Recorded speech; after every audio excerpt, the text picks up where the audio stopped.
Platinum blending.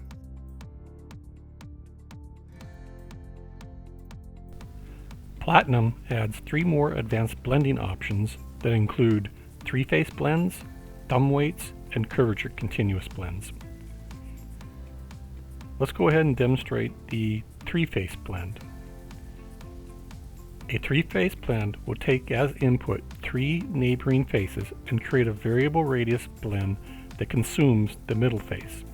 The radius is determined by the geometry positions of the 3 faces. Next, let's do a thumb weight. The thumb weight creates a smooth transition along the edge that includes the ability to specify a bulge factor. The thumb weight blend does not have an arc for the cross section, but has a smooth spline.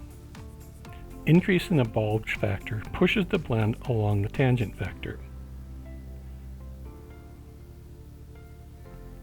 And likewise, decreasing the bulge factor lowers the influence, resulting in more material being included in the blend. And finally, let's look at the curvature continuous blend. The curvature continuous blend creates a smooth G2 blend along an edge or sequences of edges.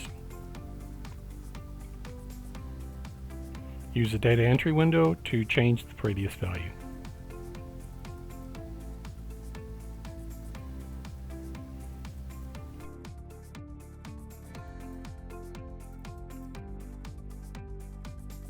Thanks for watching.